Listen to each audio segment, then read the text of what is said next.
Hi there, I'm Lena Anani, and you're listening to She Wrote a Book, where I interview amazing women from all over the world who also happen to be published authors. I created this show to educate, entertain, and inspire you to be the voice you want to hear in the world. Did you know this episode comes with a free gift? It's a webinar for aspiring authors who want to learn my insider secrets on writing and publishing books. You can access this free training instantly at SheWroteABook.com/bonus.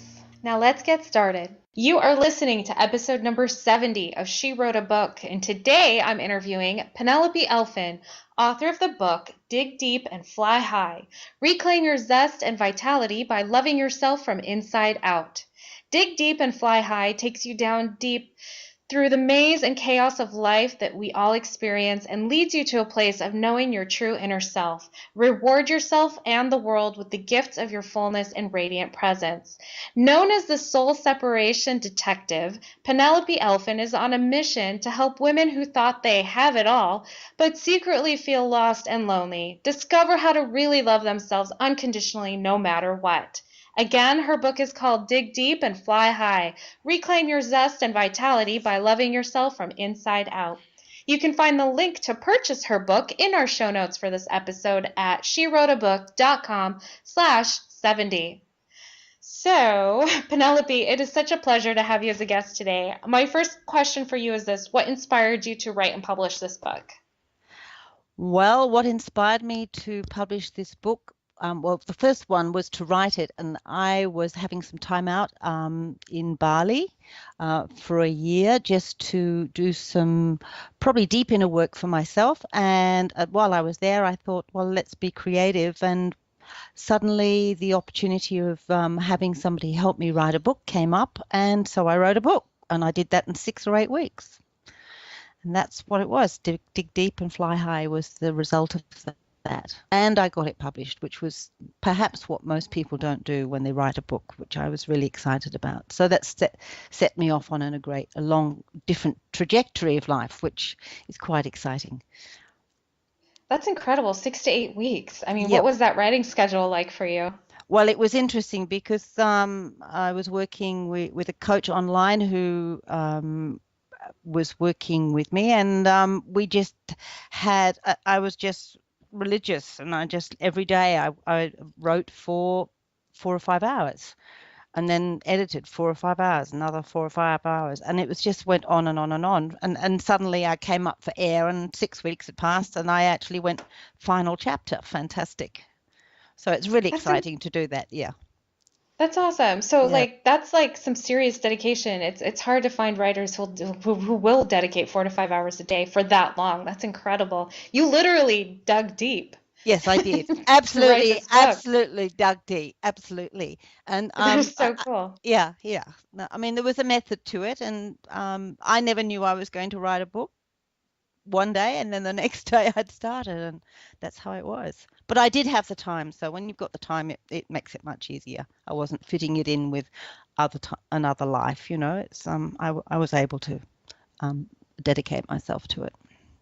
That's great. Yeah. So tell me a little bit more about your book. What is this book about? The book about is it's about my journey, very much so, but it's about who we really are as individuals. We think we're human beings with a body, and actually we come to this planet more as spiritual energy in the form of a body. So it's about looking at how we can operate in our daily life, coming from a much bigger perspective of spirit and soul, and really allowing us and to get ourselves to understand the egoic side, or the part of us, our lives, that don't always help us, or we don't think it helps us as we go along, and how we fight with that on a day-to-day basis. And it's because we are so much bigger than we are, we sometimes just need to learn how to step out of our own way, and let the universe guide us, I think, is probably the easiest way to say it. Yeah. What is your definition of digging deep? What does that mean? Digging deep, it's part of the first part of a process that I do. It's about going right down deep, digging into your childhood, into your background, finding out where your attitudes are, your attachments are, maybe your addictions, all the challenges that we have that face us on a day-to-day basis. It's what is at the bottom of that, and we need to understand what that constitutes from the point of view of where we are with our conditioning and our patterning. And once we understand our patterning, we can then unravel the unpatterning and come from a much freer space of being able to have a life that is more harmonious, more peaceful, more loving, and in particular coming from a point of loving yourself at a very deep, much deeper level than we probably do. We love everybody else, but we don't necessarily love ourselves to that level and that depth, which I think is part of our problem on this planet. Do you feel like when people do feel like they begin a journey of introspection and working on themselves, do you feel like that maybe the work that they're doing is more superficial, like they're not really getting to like the core issues? Or yes, and I think that's look, I've been in the personal development industry now for quite a few years, and I've definitely gone down that path myself, where it's almost like you're band-aiding, and you're sort of doing what I call a spiritual practice and looking good at doing it. But this work is much deeper. You've got to get, when I get down and dirty, you've actually got to really face the issues. You've got to face the emotions that we sometimes suppress or we hide. We're all very good at hiding and putting things under the carpet and not telling ourselves the real truth. But I actually help people on their journey to actually face some of their demons, and so we can move past that. That's the digging deep part, which is can get quite messy, but it's something I don't think that we can avoid. I think for people who are serious about this path, who actually want to live a much more peaceful and more harmonious life, this is the work that we all have to do at some stage. And in some areas, it's called the dark night of the soul. But it's we have to look at ourselves. We have to know ourselves. We have to be ourselves. And if we don't know ourselves on that much deeper level, then it's very hard to just be who you really are at your core level, and be your true nature and your essential spirit that you actually come here to be, that pure innocence as a child. I think That's great. So, so a lot of people, you know, when they think about digging deep and really, is this similar to like shadow work? Yes, that's what I'm saying. It's like shadow work, Yeah, dark night of the soul. Dark Night. Yeah, Okay. I just like to So, put another light on it, digging deep. It's like, well, let's just get down and dirty, because it is down and yeah, dirty. It's not an easy passage to go through. right, it's not. So, so if there's listeners listening to this episode right now, and they're asking themselves, well, why do I want to dig deep? Why do I want to go the trouble of seeing the things that clearly I don't want to see? What would you tell them to change their mind about that? I think I would ask them to look very deeply at what are the costs and what are the consequences of not doing that. I mean, if they're aware that something isn't right, like we're suggesting now that there may be a few people listening to this call, it's an uncomfortable position to be, and this is where the gentleness and the care and the truth needs to be looked at from the point of view of, well, what are the costs of my actually not doing this work? What are the consequences? Will I be like this still in the same place in 5 years' time? Or if I actually have the courage to have a look at things a little bit more deeply or from another perspective, what may I gain? Rather than being in this place of I'm going to say avoidance. I think avoidance is a good one. We avoid often and deny these things. And I get, and I look at the world today, which I think in some cases is quite sad, and with all the different issues that we have, I'm not going to go into naming them, but there's a lot of unhappy people out there, Lena, and I want to be able to support that, to support those people, even if I can do one person at a time. That's a great step forward for humanity and for living in a more harmonious world.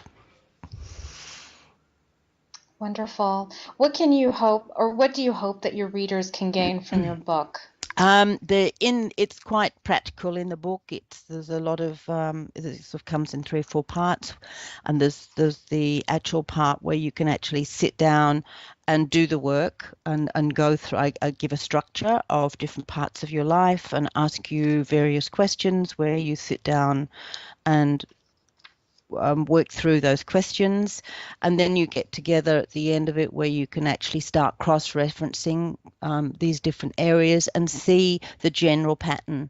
And then after that, once you've actually put that together and you've actually seen the basic pattern, then I give you other guidelines to be able to go to work through to actually support you in a day-to-day living of this material.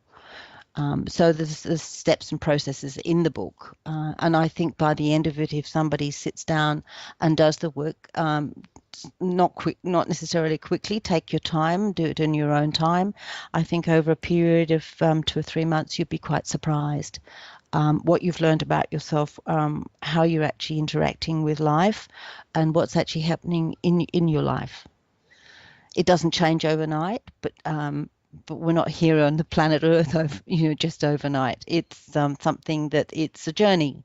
And once you're serious about this kind of spiritual journey or personal journey, then I think you'll do whatever it takes to actually take the next step. And it is about little small steps, one step at a time.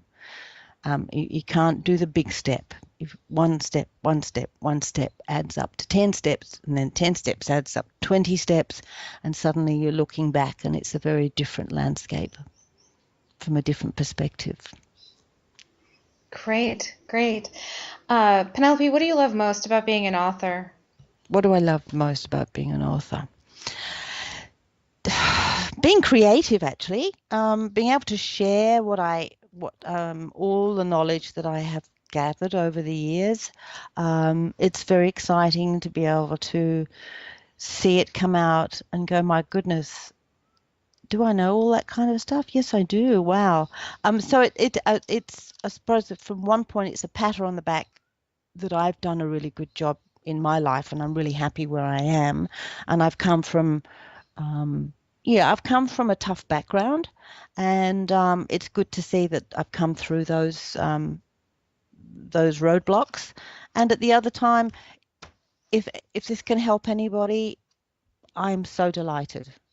It really pleases me that I can put something out and that maybe somebody will get something from this book and walk away and it will change their life. That makes me feel really happy, and feels as though I've actually put my knowledge to good use. Absolutely. It's a fantastic feeling. It's great. Well, Penelope, thank you so much for being our special guest today. We will have a link to your book in the show notes for this episode. And our listeners can find that at SheWroteABook.com/70 to learn more about our author and her awesome book. So Penelope, thanks again. It's been a pleasure. Thank you very much indeed for letting me come on your show, and thank you everybody for listening. Thank you for listening to She Wrote a Book. If you enjoyed this episode, then subscribe now so you can automatically get access to all new episodes, and feel free to share your inspired thoughts with us in the comments too. I'd love to hear from you. Are you ready to write your own book? Get started now with my quick and concise webinars so you can learn my insider secrets on writing and publishing your own book.